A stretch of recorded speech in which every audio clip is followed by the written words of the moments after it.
Well, hello and welcome to the channel. Basically, this will be the last video before the 26th of October when I'm off to London. Few changes. Basically, I've been thinking, and I'm completely rebranding myself. I was going to do a very different approach anyway. But now I asked for a cameraman, and I've got one. Met a great guy last week, Jordan, Scottish lad. He's currently working in a kitchen. He certainly doesn't want to work there for the rest of his life. Preferably, if he could give it up in the next couple of months, he probably would. And I've given him an opportunity to help me out. It really is helping me out. I can't pay him straight away. I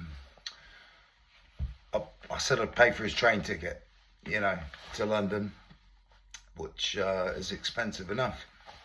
Price of British Rail's absolutely appallingly expensive. But forget all that. He's very ambitious and he's clever. He's really clever. So I'm really excited. When I had my old channel, always worked on my own. But this is great news. This is great news. And you might even see him host. I might even be behind the camera at some point. I said to him last night, and he can host a few shows here and there. Why not? He's got a passport as well, which is very important to me, because if Donald Trump wins the election, which I believe he will, I will be going to his inauguration. Yeah, check that out. How about that for a bit of cinematic brilliance? That is gonna be something else. You're gonna have a lot of happy people there and a lot of unhappy people. So it's just gonna be great to be there, I think. Never been to Washington DC, never seen the White House or Capitol Hill, so it's gonna be a very new experience for me, and I can't wait. Cannot wait. But me and George need a sponsor. Now, I've just literally trimmed my beard up. I watched the True Geordie podcast. YA man, True Geordie. And I got this, Manscaped, the beard hedger. Right? Because I actually need to go and get my hair cut. And I normally get my beard trimmed as well. But now it's getting a bit cooler. The beard will slow down growing. And this thing is unbelievable. 100 quid. But with the discount of True Geordie, I've got it for 80. Now, I'm looking for sponsors. Now, I have read up there's forums and all sorts for new content creators who are looking for sponsors. And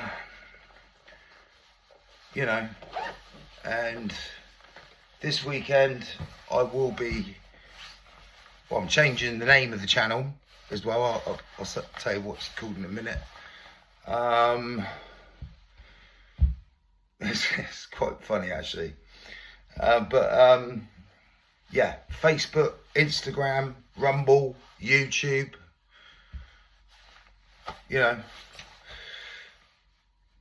TikTok, I don't know about TikTok. I don't ever go on TikTok. I don't watch it. Not for me.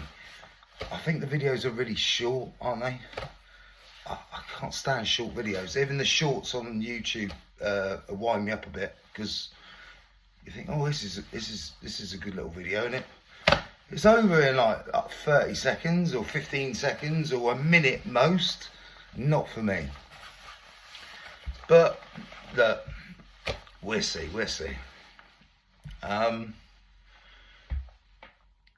I know my first event is going to a Tommy event, but it's the name of my new channel, which I'm rebranding it. You've heard of OnlyFans, right? I'm sure you have. Yeah, it's a very notorious site. I'm calling my channel Only Facts. Yeah, Only Facts Media. Yeah, I think it's a good name. Only Facts. So basically, it's just facts. Yeah. So basically, you know, what I'll be doing is Tommy Robinson, one of the most polarised people in Britain, which he is. The media hate him. The so-called anti-racists, who I think are the most vicious, nasty group of people in the country, actually. Yeah, I think they're racist, quite frankly. They need to take a long, hard look in the mirror. I'm not saying, right, that everyone that goes to a Tommy Robinson event, rally, march, support, there ain't the odd racist there, because there will be. There's racists everywhere. Yeah? But the majority are like me and like you, are good, patriotic British people. Yeah? And we have laws in this country. Tommy will tell you this, right? They call Tommy a racist. Tell me when Tommy Robinson has ever been arrested for racism. Because we have laws in this country.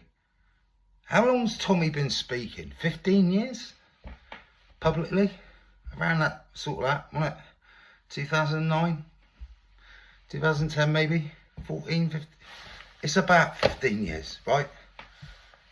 He's never been arrested once for under the Racism Act. Not once.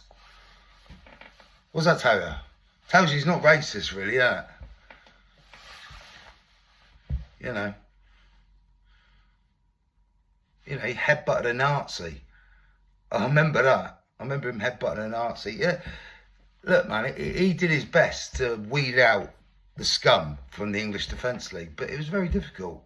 It was a chaotic movement.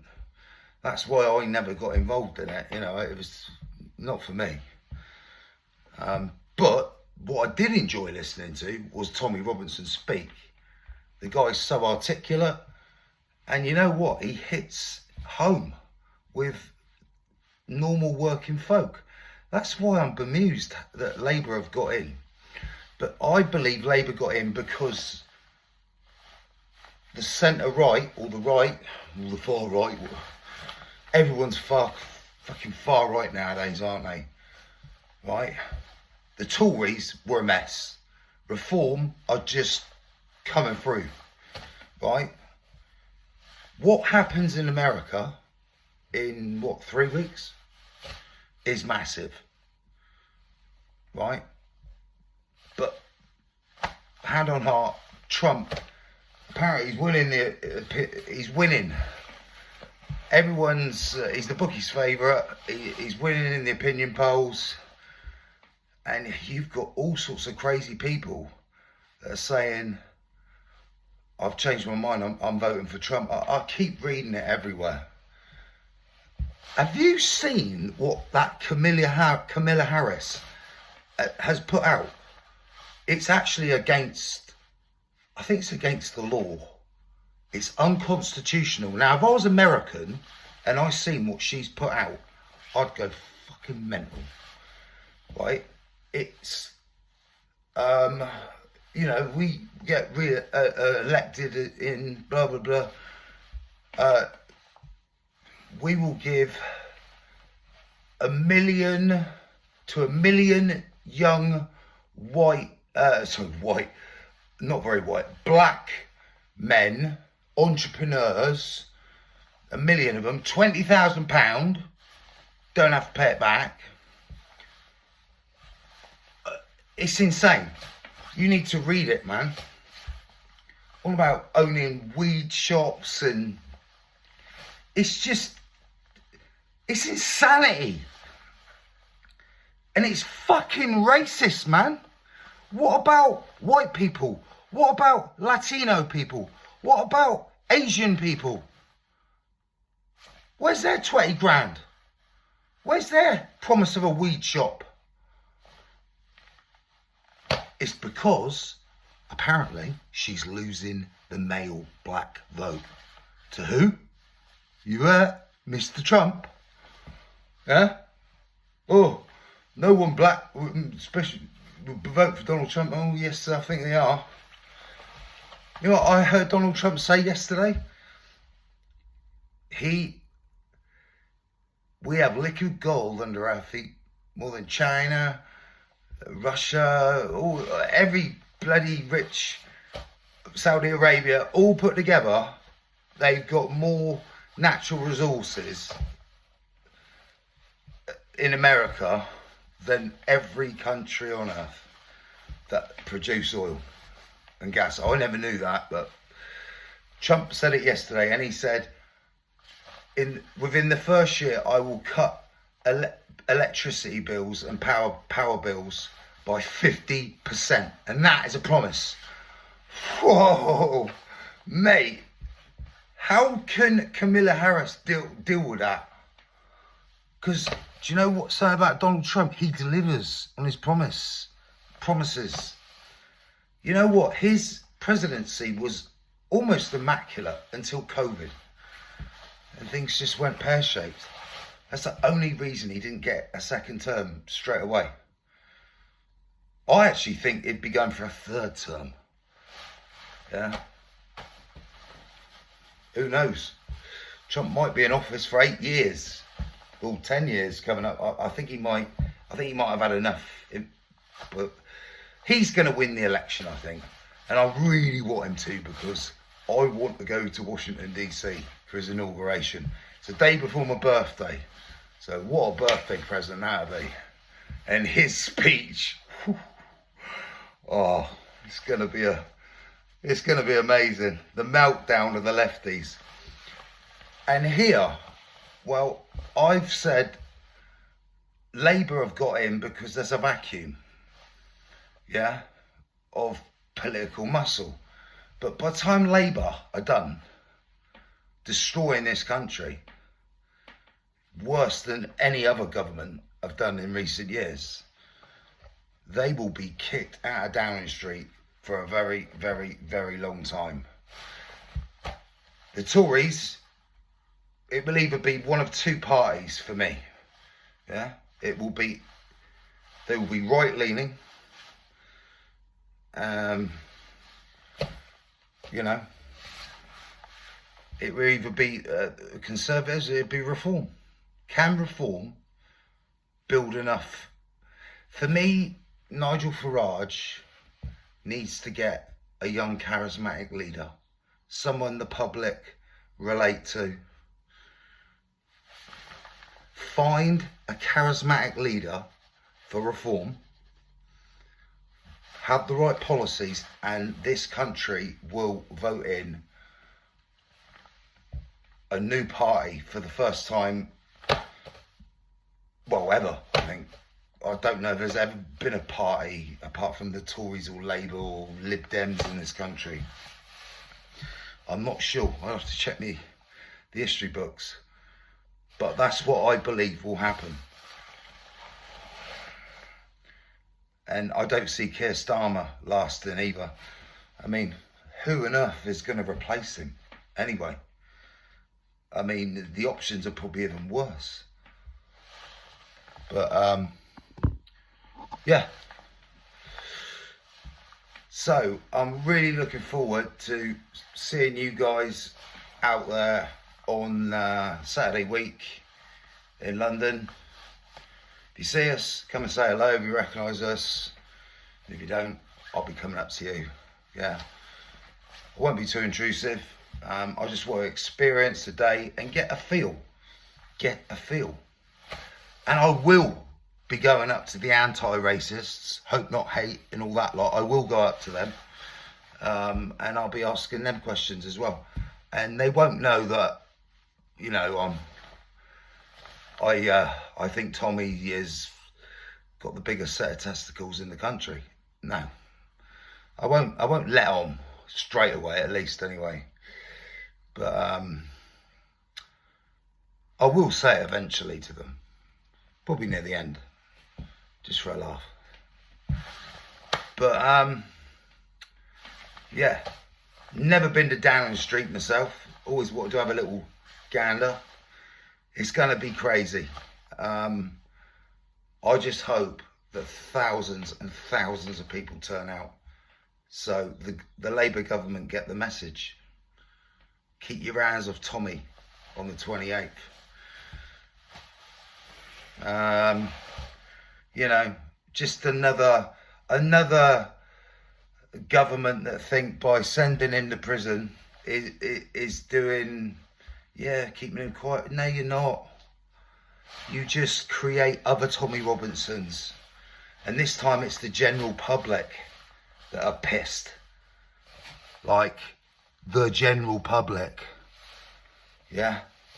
I'm really looking forward to meeting people up and down that have come to London from up and down the land, that were there during some of the hostilities with the riots, the police. I want to know exactly how they were treated, everything. I want to know everything. So I hope to make a good film for us, for everyone to watch. And then me and Jordan will be off to do something else. I did speak to Tommy actually briefly on X. I messaged him and I said, "Remember me, Tommy? I'm back." He said, "Of course I fucking remember you." Laugh out loud or such. And I asked him if he could put me in touch with Lutz Backman, the former leader of Pegida. Patriotic Europeans Against the Islamification of Europe, because I know Lutz had a connection or is connected to the Alternative for Deutschland party, and they've currently won 17, 18 seats in the Reichstag, quite a few seats. So I was hoping he could put me in touch with some people high up in the party that I could go to Germany and talk to, and just, you know, talk to whoever is in the know, for and against. All I know is they want to stop this insane immigration into Germany and Europe, and they want to reform the European Union. Well, hallelujah, that's a good idea. So yeah. Why does it seem that so-called far-right parties are the most sensible and have like normal views? Like, there's nothing radical about some of these parties. Yeah, people wouldn't put up like proper far-right are neo-Nazis. They're not bloody Nazis. It's ridiculous. Anyway, I'll see you in London on the 26th of October. If you see us, say hello and have a word if you want.